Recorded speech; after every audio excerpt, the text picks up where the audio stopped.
Ah, mais écoutez, alors moi je viens de province et je ne voulais pas du tout devenir chef pâtissier, je pensais rester dans le sud.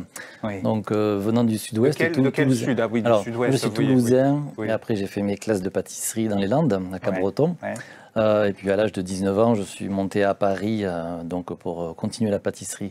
Mais pour devenir pâtissier à Matignon, c'est surtout une histoire de rencontre, une histoire de travail, beaucoup de travail, il faut se perfectionner, de valeurs humaines, de valeurs professionnelles, d'exemplarité. Et c'est vrai qu'à un moment donné, on m'a proposé l'hôtel de Matignon. J'avais refusé parce que j'avais pris des responsabilités dans une maison, une très belle maison à Paris. Oui.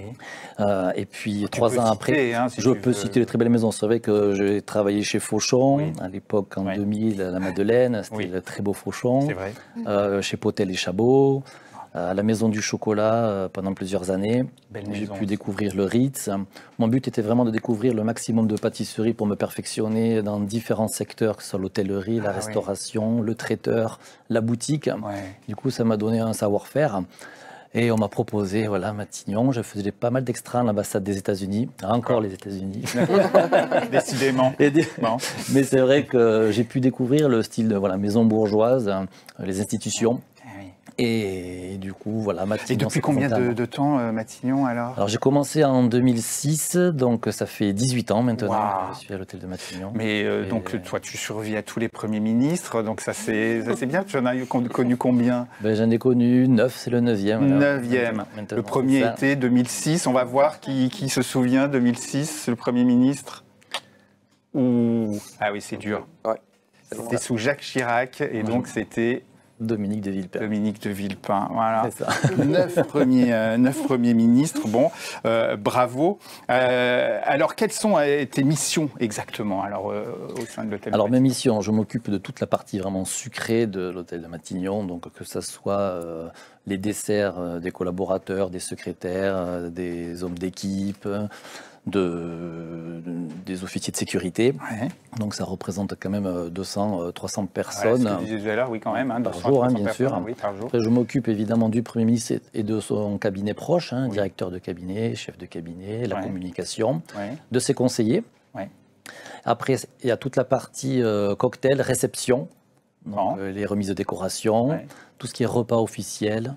Et il y en a beaucoup quand même, c'est soutenu ou bon? Alors ça dépend, c'est vraiment, ça change selon les cabinets, selon le climat, selon vraiment, ça varie vraiment beaucoup. Ah beaucoup, ah oui. Oui, ça peut varier. Il y a une époque où on recevait beaucoup de chefs d'État.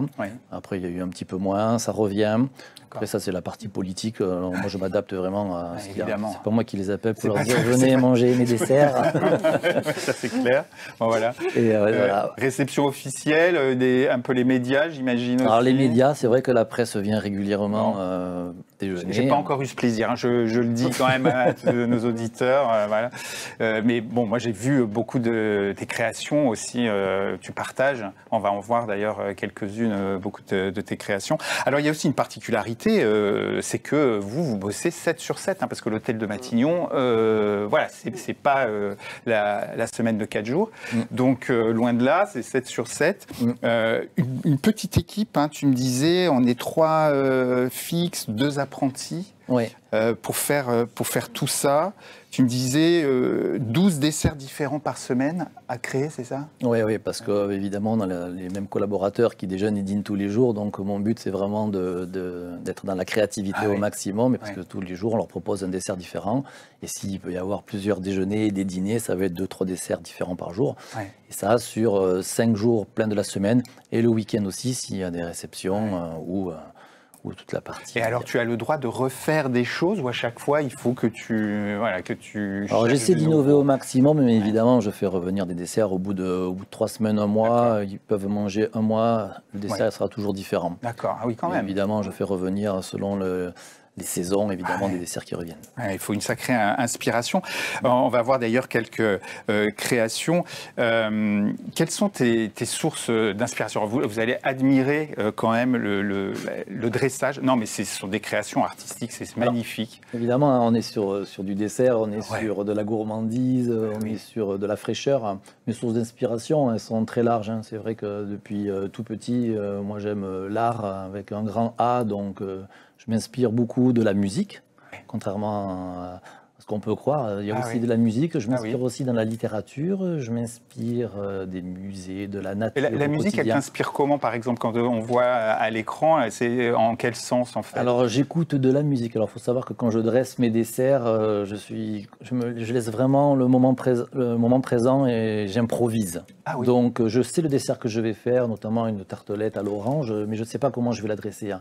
Et il s'avère que je vais écouter une musique et sur le moment, il y a l'inspiration. Elle arrive et puis je vais dresser mon dessert. Tiens, je vais faire de cette façon-là. Incroyable. Je ne sais jamais à l'avance tout ce que je vais dresser vraiment sur le moment. Alors, tu travailles aussi beaucoup le chocolat. Tu disais que tu es passé par des belles maisons spécialisées et que tu aimes bien travailler le chocolat. J'adore le chocolat, comme disaient certains. Et c'est vrai.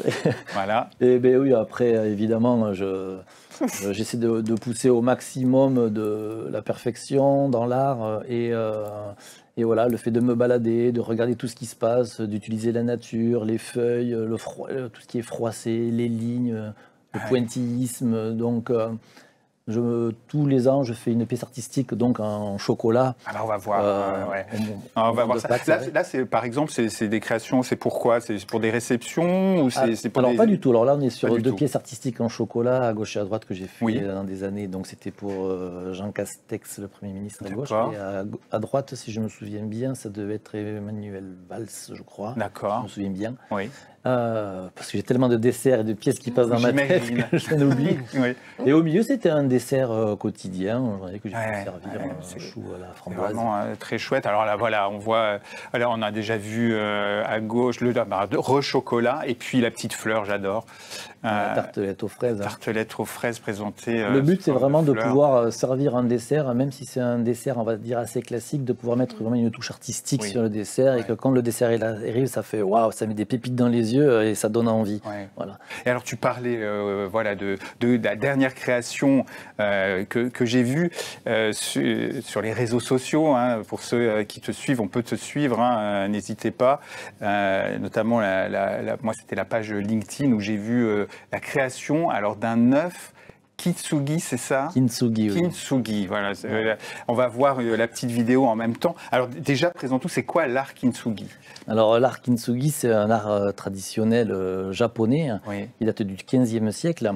Et ça consiste à, quand il y a un objet qui est cassé, venir le recoller et justement faire ressortir toutes les fissures avec de la poudre d'or.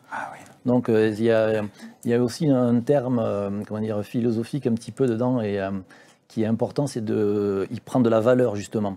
Le fait qu'il soit brisé, qu'il soit été recollé avec de l'or, c'est un peu la résilience. Et de mettre en avant, vraiment, grâce à ces brisures, je suis encore plus beau, j'ai encore plus de valeur, et c'est ce qui va me donner de la richesse dans mon quotidien.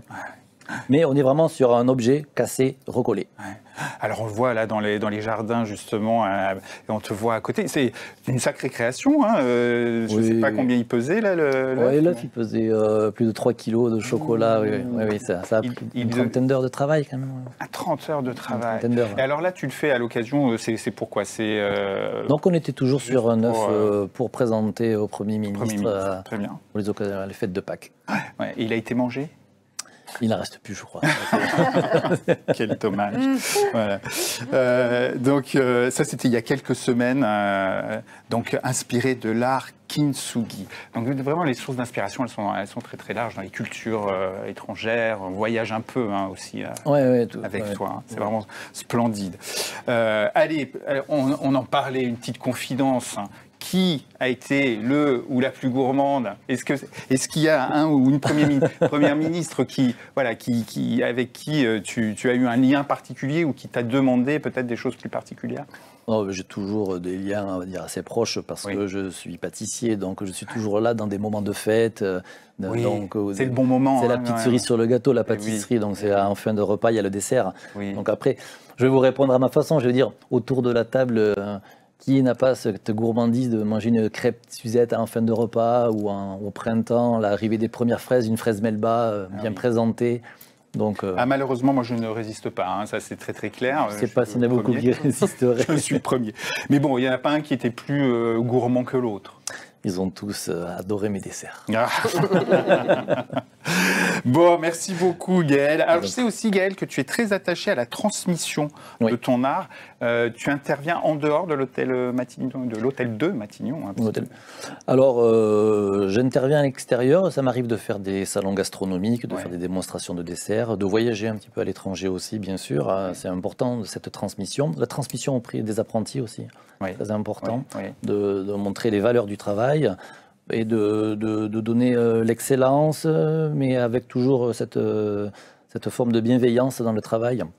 Et donc je fais aussi des collaborations artistiques dans d'autres domaines, avec d'autres arts, que ce soit j'ai eu Jordan Saget, du street art. Là, je travaille avec un bronzier d'art. On est en train de faire une collaboration avec Benoît Dutour aussi, qui travaille sur de l'art en verre optique. Et mon but, c'est vraiment d'utiliser la pâtisserie et de le développer avec les autres domaines artistiques, parce qu'il y a toujours un lien. Et c'est ce qui me permet, moi, de me donner cette richesse et de pouvoir faire un petit peu tout ce que je présente à l'hôtel de Matignon. Avec le street art?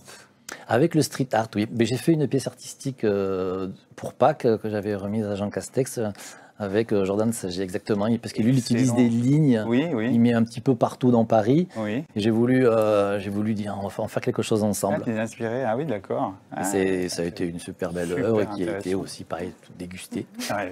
Bah oui, ça j'imagine.